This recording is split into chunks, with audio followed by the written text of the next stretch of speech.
Hey there, Heather Boyd Wire here. I make wire art and jewelry making videos on my channel as well as weekly live streams troubleshooting new designs. So today I'm going to show you how to make these really beautiful rings with clusters of beads. So what you're going to need for this project are a variety of beads. I have 6mm beads, 4mm beads, and seed beads. You're going to need 18 or 20 gauge wire and 24 gauge wire, and your tools and a ring cone. So this project is pretty free form, and you're basically just going to take your beads, put them on the wire. You can alternate between the bigger ones and the smaller ones. So this one is like a 6mm faceted glass bead, and then you're just going to pull it, but you're going to leave a bit of a looseness there because you do want it to be loose. So you're just going to, this one's a seed bead, and I'm just going to go ahead and continue to, you put the bead, the wire through one way, and then you put the other wire through the opposite way. So you're kind of looping them together. You can make the wire as loose as you want, and then you just keep adding more beads. So this one is a cat's eye bead. It's 6mm, so you're going to go in there and you just loop it around. This is the artistic copper wire, which is really nice because it is very soft, and you can get this nice little loose effect with it. And really there's no kind of rhyme or reason to how we're doing here. And even if you want to kind of loop it in a little bit too, just to kind of make sure everything sticks together, you can do that. I just actually figured out how to do that. I hadn't thought of that before. So as you're going, you can just kind of go with your intuition of how you want it to look. I think it's always nice to alternate the little beads with the big beads. This one's a miracle bead, 4mm. You guys know that's my favorite bead, is the miracle bead. So we're just going to keep going in here, and now I'll do a hematite bead. This is a 6mm. I also love hematite. It's a beautiful bead, and they say it has healing properties, although this one is not a magnetic hematite bead. This one is just more of like a ceramic hematite bead, so it's not like legit hematite. So this one got a little kinked, but that's okay. And then I'm just gonna, like, every now and then if I see it needs to be held together more, I'll just like weave it in there. It almost ends up being kind of like crocheted together in a sense. And then I'm gonna do another seed bead, so we'll stick the seed bead on there. So I think I'm pretty good for beads now. There's quite a few on there. Maybe I'll put one more. Let's put one more large one. The sample I made had 4 large beads. This one I'm going to put 5, just because sometimes it's nice to have an odd number of focal beads in there. It just makes it more interesting. Sometimes when things are too even, it looks a little too perfect. So yeah, so here we go. We're just gonna fold this one around here.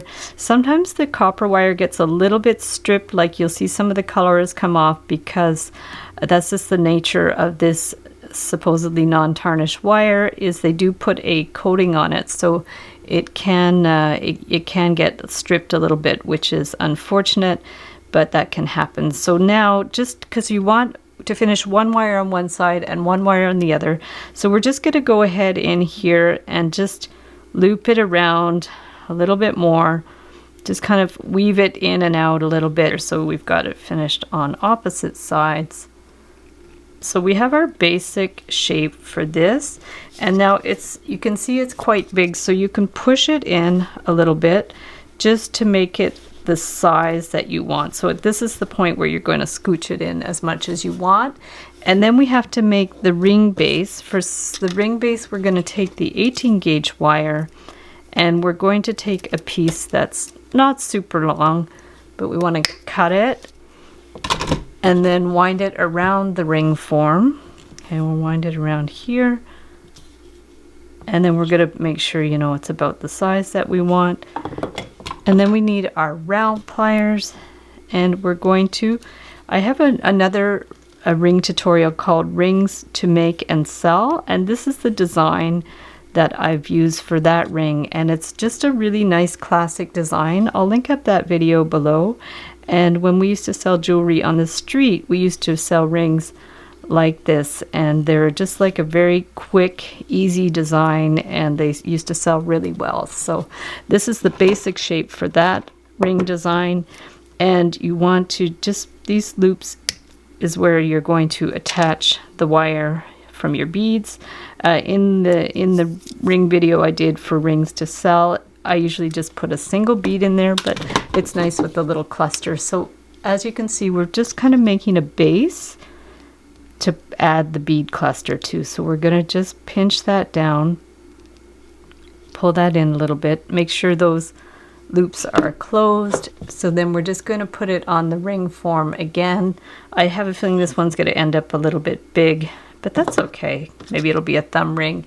And so you're going to take this little cluster of beads and just bend that down here, and then you're going to put one wire through here. So what you're going to do is put the one wire through one side, and then this wire through this side. This wire's ended up being a little bit longer, but that's all right. So put it right through, okay, and then make sure it's snug, and now wind it through around the ring band a few times, maybe 3 times, because the 24 gauge is a little fragile. So we're going to actually wrap it around here, and then we're going to go back into the ring. So we're going to go here and then come back up to your ring thing, the ring form here, and then just bring it back in there. And that just gives a little extra layer of wire to make sure it's nicely attached, because you definitely don't want it snapping. So we're just going to go right through there again and then clip it off. And then the same on the other side. We had put the wire through, so we want to pull it snug and then wind it around, say 3-4 times around the band to make it nice and secure. And then we're going to bring it over here and bring it back into this little cluster. Okay, and it's just going to give it a little extra security to make sure that it's solid. So wrap it in there and then clip the edge, and then you could go in with your flat pliers and just make sure all the little pokey ends are in. Put it back on your ring form, and then at this point you could really sculpt it. Okay, you could really sculpt it in to how you want it to look. Okay, and there you have your beautiful cluster ring. So thanks so much for watching the video. Give it a big thumbs up if you liked it. Be sure to subscribe to my channel for lots more DIY wire art and jewelry making videos. Hit the notification bell to be notified when I go live and when I post new videos. And if you'd like to share pictures of your wire art creations, be sure to join the Facebook group, the Wire Art and Jewelry Makers Club, where we share photos and inspiration. And if you don't have Facebook, no problem. You could email photos to info@heatherboydwire.com, and I'll share them in the community section of my channel. And if you'd like to check out our wire art and jewelry on Etsy, we have a shop where we make custom wire jewelry and wedding cake toppers. If you'd like to learn some more specialized techniques for wire art and jewelry, I offer an online course where I have modules about making flattened wire bookmarks and also making spiral beads for necklaces and earrings, and how to make a special kind of tree where you weave the wires together. So there's also a module about how to make your own jig, and that one comes with all the templates for the designs I've made so far, including the ones made with the Artistic Wire Deluxe Jig Kit. Or if you prefer just to purchase the templates, I have a link for that below as well. So thanks so much for watching, and we'll see you the next time.